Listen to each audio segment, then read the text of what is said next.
नमस्कार दोस्तों, स्वागत है आप सभी का हमारे YouTube चैनल में। और आज की वीडियो में चर्चा करेंगे लाइब्रेरी साइंस के कुछ इंपॉर्टेंट क्वेश्चंस। दोस्तों पहला क्वेश्चन लेते हैं और आज का पहला क्वेश्चन है पैसिव डॉक्यूमेंटेशन का क्या मतलब होता है। तो पैसिव डॉक्यूमेंटेशन की बात करेंगे इसके अंदर। तो यहाँ पे अपन ऑप्शन के ऊपर जाते हैं। पहला ऑप्शन दे रखा है documentation progress, documentation development, documentation service. तो इसका करेक्ट आंसर अपना हो जाता है ऑप्शन नंबर सी। एग्जाम में कई बार ये क्वेश्चन आता है कि पैसिव डॉक्यूमेंटेशन के उदाहरण कौन से हैं और एक्टिव डॉक्यूमेंटेशन के उदाहरण कौन से हैं। तो एक्टिव डॉक्यूमेंटेशन के अंदर बात करें तो अपना हो जाएगा एसडीआई सर्विस, सीए सर्विस।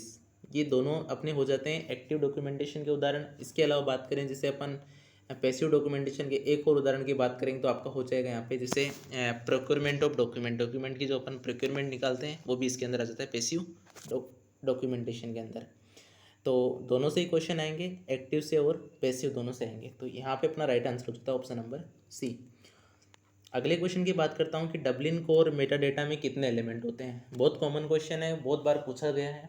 तो इसका करेक्ट आंसर आपका हो जाता है 15 एलिमेंट होते हैं। ऑप्शन नंबर ए यहाँ पे करेक्ट होता है। तो ये जो अपना डबलिन कोर मेटा डेटा होता है इसके अंदर एक टर्म है मेटा डेटा। ये जो मेटा डेटा है इसका मतलब भी कई बार एग्जाम में पूछा जाता है। तो मेटा डेटा का अर्थ होता है डेटा अबाउट डेटा। ये अपन कह सकते हैं कि आंकड़ों के बारे में जो आंकड़े होते हैं उन्हें मेटा डेटा कहा जाता है। अब जो डबलिन कोर मेटा डेटा है ये किसी भी डॉक्यूमेंट या अपने जो डिजिटल रिसोर्सेज होते हैं, चाहे अपने फिजिकल रिसोर्सेज हों, उनकी वेराइटी को डिस्क्राइब करने के काम में आता है। तो यहाँ पे इसके अंदर 15 एलिमेंट है, 15 प्रॉपर्टी बताई गई है जिसके हिसाब से अपन किसी भी डॉक्यूमेंट को अलग कर सकते हैं, उनको एक वेराइटी दे सकते हैं। तो ऑप्शन नंबर ए अपना करेक्ट हो जाएगा। अब जो 15 एलिमेंट होते हैं डबलिन कोर मेटाडेटा के, उनके बारे में अपन किसी और वीडियो में चर्चा करेंगे। फिर अगला क्वेश्चन आपके सामने कहता है कि which of the following protocol is used for file transfer over internet. Internet पर फाइल ट्रांसफ़र करने के लिए किस प्रोटोकॉल का इस्तेमाल किया जाता है। तो इसका करेक्ट आंसर अपना ऑप्शन नंबर सी होगा, फाइल ट्रांसफ़र प्रोटोकॉल या एफटीपी का इस्तेमाल किया जाता है। एग्जाम में अक्सर जितने प्रोटोकॉल होते हैं इंटरनेट से या फिर अपने कंप्यूटर साइंस से जुड़े हुए उनसे क्वेश्चन आते हैं। तो जैसे कि एसएमटीपी की बात करते हैं, सिंपल मेल ट्रांसफ़र प्रोटोकॉल हो जाता है। टीसीपीआईपी की फुल फॉर्म कई बार पूछी गई है, transmission control protocol internet protocol. और पीओपी मतलब पोस्ट ऑफिस प्रोटोकॉल। सभी से क्वेश्चन आते हैं। ओएसआई मॉडल से क्वेश्चन आते हैं, जिससे नेटवर्क से सिस्टम क्वेश्चन आ सकते हैं। जैसे लेन से आ सकता है, मेन से आ सकता है, वेन से आ सकता है। ऐसे क्वेश्चन भी एग्जाम में पूछे जाते हैं। फिर बात करता हूँ अगले क्वेश्चन की। अगला क्वेश्चन है कि मैनुअल ऑफ लाइब्रेरी इकोनॉमी के लेखक कौन है। इस क्वेश्चन के अंदर अपन बात करें कि मैनुअल ऑफ लाइब्रेरी इकोनॉमी के लेखक कौन है, तो यहाँ पे ऑप्शन नंबर आपका सी करेक्ट हो जाएगा। जेडी ब्राउन, सन 1903 में एक पुस्तक लिखी गई थी। कोई भी लाइब्रेरी साइंस का एग्जाम होता है उसके अंदर लेखक और एक पुस्तक का नाम दिया होता है। आपको पुस्तक का नाम बताना होता है या फिर लेखक का नाम बताना होता है। जनरली आपको एक क्वेश्चन देखने को ऐसा मिल जाता है। फिर बात करता हूँ अगले क्वेश्चन की। अगला क्वेश्चन आपके सामने आ रखा है कि the information technology used for simulation of human thought is known as.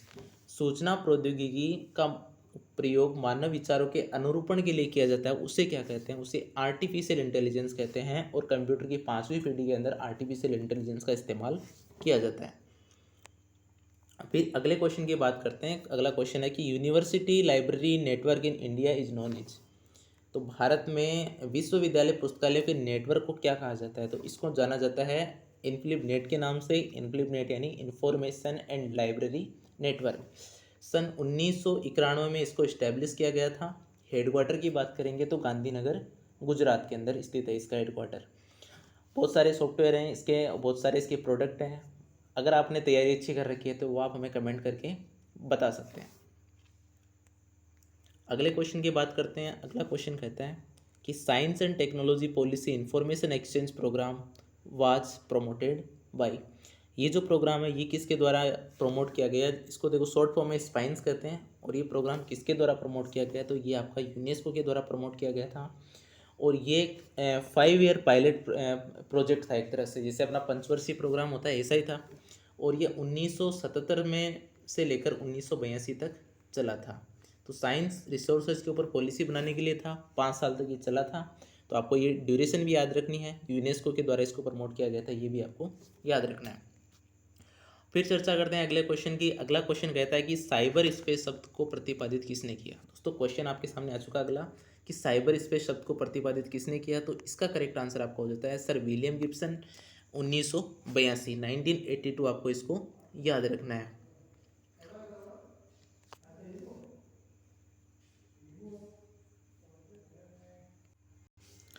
तो ये अपना हो जाता है यहाँ पे साइबर स्पेस और विलियम गिब्सन। अब ये जो साइबर स्पेस वर्ड है ये अपन यूँ कह सकते हैं कि जनरल जो अपना डिजिटल टेक्नोलॉजी है इसको इसके इंटरकनेक्शन के लिए इस्तेमाल ऐसा कुछ वर्ड इस्तेमाल होता है। तो याद रखना साइबर स्पेस, विलियम गिब्सन और सन 1982। फिर चर्चा करता हूँ अगले क्वेश्चन की। अगला क्वेश्चन कहता है कि Boolean logic paths propounded by, ये दिया गया है। तो इसमें बूलियन लॉजिक को किसने प्रतिपादित किया, तो इस क्वेश्चन का अपना करेक्ट आंसर हो जाता है जॉर्ज बुले। 19वीं शताब्दी के अंदर इसको इंट्रोड्यूस किया गया था।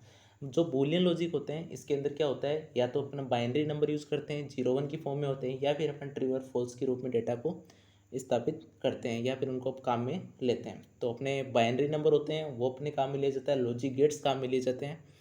और इसके अंदर आपको याद रखना है बूलियन लॉजिक जॉर्ज बुले के द्वारा प्रतिपादित किया गया। जनरली ऐसा ही क्वेश्चन एग्जाम में पूछा गया, ज़्यादा डीप में इसमें पूछा नहीं जाता है।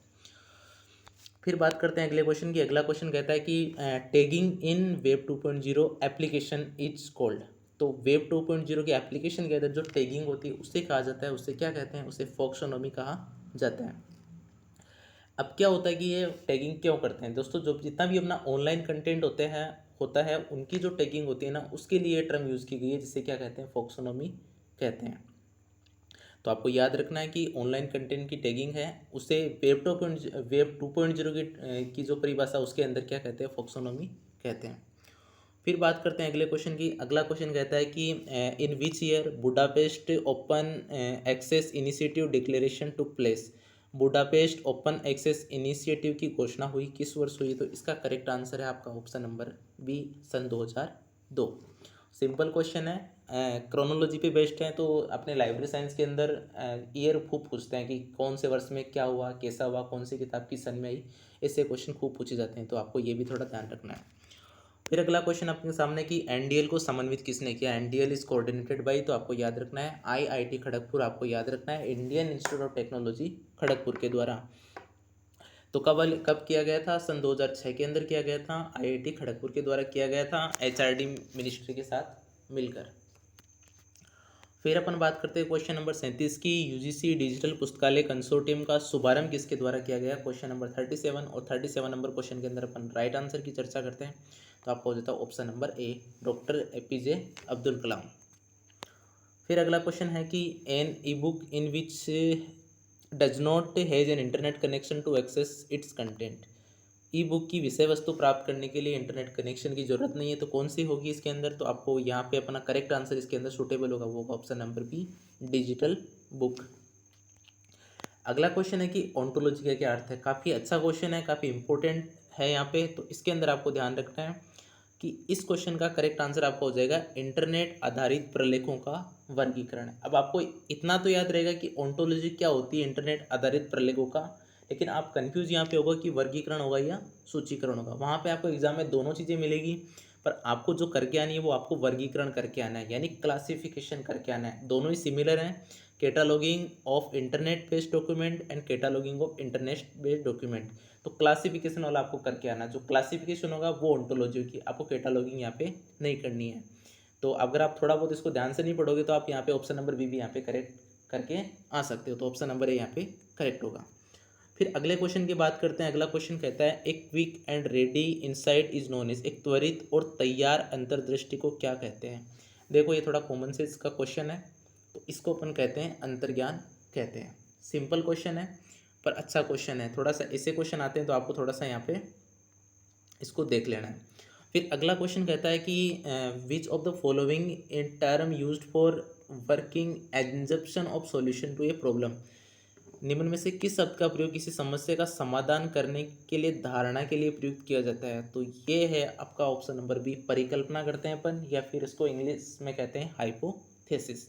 दोस्तों समय अभाव के कारण आपकी अच्छी लंबी क्लासें नहीं हो पा रही हैं। अब जैसे समय मिलेगा आपके लिए अच्छी और थोड़ा ज़्यादा समय वाली क्लासें लेंगे, तब तक आप वीडियो को देखते रहें, कमेंट करते रहें और अपने सुझाव देते रहें। तो लाइब्रेरी साइंस में जितने भी पेपर करवाए जा सके ओल्ड पेपर करवाने की कोशिश करेंगे। इसके अलावा आप कुछ और पढ़ना चाहते हो वो भी आप हमें कमेंट करके बता सकते हो।